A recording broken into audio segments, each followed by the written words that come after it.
Hey guys, Letter Magic here, and I can't believe it, but we're already looking towards M20 spoilers. So I wanted to make another quick video just setting up what you need to know about M20, and it really comes down to three important things. Number one, don't buy it. They're core sets. They're almost by definition not valuable. Yes, I know M11 is still worth a ton of money. It's a fluke. There's rarely a large central mechanic, let alone 5 of them. The cards are weaker and less complicated on purpose by design, and there's a ton of reprints. And they're like common staple reprints. You add all that up, it's almost impossible for it to be worth money. But as I've said before, you win either way. If a set is terrible, you win. If a set is really great, you win. If the set is great, buy a box and open it. And ta-da, you just got, 30, 40, 50% more value than what you paid for. If the set is terrible value-wise, then just buy singles from it. They'll be cheaper, and you can afford to play Constructed Standard a lot cheaper. There's never a downside, guys, unless you own a shop or are Wizards of the Coast. So, number 2 important thing, spoilers start on June 11th. Hey, wait, it's June 14th right now. Yeah, they were talking about the 3 Chandras that they sent to Gizmodo. But after that fun little warm-up with one of the most broken planeswalkers in the entire history of the game, on June 17th, which is Monday, we are going to get a dump of a ton of spoilers. In fact, I'll have the scroll of who's spoiling what up on the screen because people get touchy about, but this was my spoiler, and then, it turned up on Reddit, nobody credited me, and this and that and whatever. So now, I don't know, people on Reddit honestly probably still don't care. The way those dickhead moderators treated Young Mage is ridiculous. But even MythicSpoiler.com will put the source of who spoiled the card. Just for common decency, even though, in my opinion, in a lot of people's opinion, they're just kind of playing along with Wizards' ridiculous free marketing, the whole don't say anything bad about us and we'll probably send you a spoiler thing, or if you're not white or not male or not straight. That's right, this is Wizards of the Coast, guys. You can gay your way to a spoiler. But anyway, according to my account, just on Monday, we're going to see 31 spoilers, and that's assuming that each of them only has one. I have a feeling that at Wizards_Magic might spoil multiple. If they got a couple like Twitch people on here or their own Twitch channel, I don't know, I didn't really read through this too close. They might spoil like 5, so, we could even see like 40 or 50 cards on day one. So that ain't no joke. There's only 280 in the set.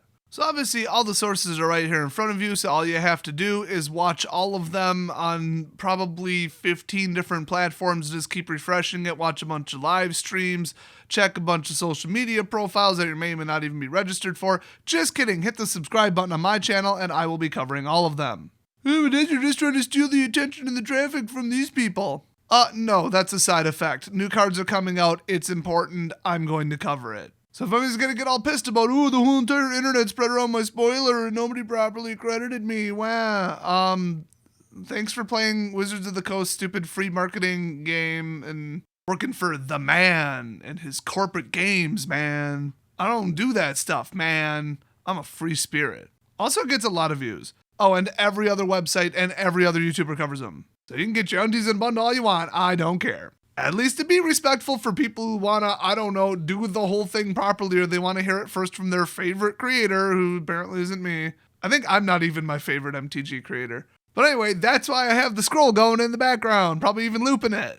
So there you go, that's all you're gonna get. And honestly, a lot of the people on this list are massive assholes. So the third thing that you need to know about this set is that I and everyone I talk to that really has their finger on the pulse of what Wizards does on the most detailed level with every single product, why they change it, when they change it, how they change it. Every last little statement, every sentence that they post, everything that is said on social media by every staff member, we put it all together and study it and then try to make predictions based on what we think will happen, what plane we'll go to next, what they're going to do about this or that, or is this going to get banned, or are they going to fix card quality? Every little hint at the future we watch, and all things considered, I think that they actually are going to put a ton of money into this one. They killed the Masters product. The new, let's be honest, is just iconic Masters product had 0 reprints in it from Modern. 5. It had 5 reprints in it. 4 Modern, I should say. Some were reprints and they put them into Modern. It's not that dissimilar, but you saw the box EV as well as I did. It is not Ultimate Masters 2, let's put it that way. I think it's safe to say that Wizards is not okay with letting prices just get absolutely out of control. Well, you keep the game affordable and you suppress out-of-control prices by reprinting cards. So if you're not going to do that in master sets anymore, where are you going to put them? The answer is M20. But we know from multiple statements from the staff, even going back as far as 4 or 5 years, that they are probably not going to put a hyper-expensive modern or commander grade land into standard in a core set. And that goes triple for the last set to be before a rotation. Another important fact that I should probably tell everybody, because I've had so many comments of people who are confused about this, because they changed the damn schedule at least 3 times that I know about. No, the last core set does not rotate out when this core set gets released. It's the one after that. We'll just call it Return to Kamigawa for a filler. Although, allegedly, some staff members have noted that we're going to a plane we haven't seen before, and then Kamigawa. Spoiler alert. So that's the word on the street, is it'll be a brand new plane for the first time in forever, and then after that, we'll almost definitely return to Kamigawa. But more importantly, M20 releases, and that's that. We get more cards added to Standard, as if we needed that. Standard's going to be an unplayable disaster zone mess even more than it is now, because they're just taking a dumpster fire and pouring 280 cards more fuel on it.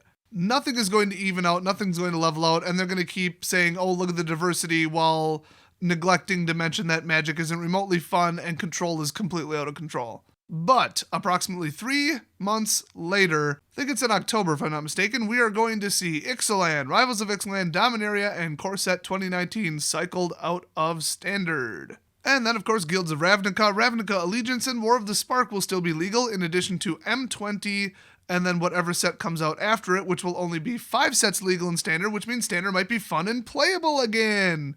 But then again, War of the Spark will still be legal. But I'd say 80 to 90% of the problematic cards are in one of the 4 sets that is cycling out. So I'm looking forward to that. So 4 months, guys. Standard will be unplayable as hell for about 4 months. Meanwhile, Esper Control Super Friends has still got me in gold tier 1. That and complete apathy and a lack of any kind of effort. You know, because Standard Constructed isn't fun or a worthwhile use of my time.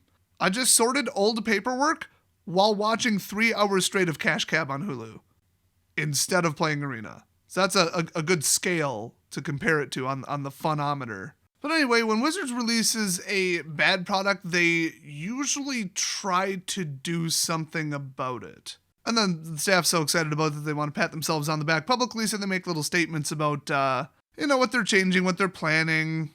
So long story short, they're going to be putting more valuable reprints into the core sets. And we're talking everything. They're going to throw everything at this. That's the rumor, the assessment going around. That's just the word on the street in the MTG community. So they're going to have old cards that were really good in Standard. They're going to bring them back because they know what they can do in Standard. They know what they work with. They know that it'll just be a safe $20 reprint. And like I said, it's not going to be lands. The 8th set to be legal in Standard is not going to be lands, okay? It's just not. Magic would be nothing but 5-color decks if they release one more good dual fixer land. The next set after M20 will certainly have something, though. So they're going to take safe but powerful old Standard reprints and throw them back into Standard. Then they're going to take modern staples that are irrelevant and too specific, throw them in, like, Scape Shift and Crucible of Worlds. And then they're going to take, instead of like 3, 4, or 5 major mechanics or a bunch of like color mix mechanics or whatever like they do for a normal Standard set, this is a core set, they're just going to throw one mechanic at it that they think will be universal and be so like good to work with other decks. The important part of that statement being decks, plural, that they will be intrinsically valuable. So I think a lot of them will be colorless. I think they're going to dump a lot of equipment into Magic too, unless they're waiting for the next set. But I'm thinking, and I agree when I heard other people saying this as well, the big, scary, awesome, amazing mechanic that they'll throw into M20 that'll be brand new will be on colorless cards, just to get the value up. That's what me and Da Boys think, all of Da Analysts. Or they'll just double down. It'll be a dumpster fire like every other core set, where it's just a bunch of reprinted crap, no value, all the distributors get stuck with it, stores won't touch it, nobody buys it, nobody wants it, and the EV is like $80 on release day. Because Wizards is so arrogant and so stupid, and there's so little repercussions for stupid mistakes. There's no accountability. They'll just continue to say, yes, it was a great idea to bring core sets back and let them just burn. Just make 1/3 the money of a Standard set that's actually good. And they'll just say, it's our loss leader to get new people into the game. Like literally 2 years after they made the statement, we're removing it because why should people, only enter the game for 1/4 of the year? That doesn't make any sense. It's a confusing product and it shouldn't just be for new people. Yeah, I think they're just going to go back to, it is. Yeah, it's watered down, valueless jank on purpose. If you want to teach somebody how to play Magic, you have to do it in July. So we'll see which way it swings. I could see it going either way, but I think after the financial catastrophe, I've heard rumors about what the sales volumes were for the last core set, M19. I think they're going to get pretty crazy aggressive with M20. So yeah, it'll be reprints, yeah, it'll be vanilla cards, it'll be simple stuff, but the stuff they throw in will be like 30 plus, 20 plus, which remember, it's not $9.99 a booster, it's not $6.99 a booster, so like a $20 card looks pretty good when you're talking about $3.99 a booster, realistically like $2.85 cost. I mean, a $5 rare already puts you at 2 to 1, and what are you considering 2 to 1 in Modern Horizons? A $15 card. So, you get a Resplendent Angel in Standard, and you just paid for, what, 1/5 of the box? 1/6? Yeah, those will bump the EV up pretty well. I mean, so you get cards that hot that are honestly not even intended for Standard in some cases. Yeah, you're going to prop up that value real quick. So the fact that it's not hard to do and they've made tons of statements saying that that's what they're going to do, I'm leaning towards that, but I could also see it be just a boring, valueless, craptastic crap fest. And I could almost guarantee it's not going to be anywhere in between. It's going to be one or the other. So that is what you need to know about M20, its release, rotation, speculation, everything. Spoilers, everything.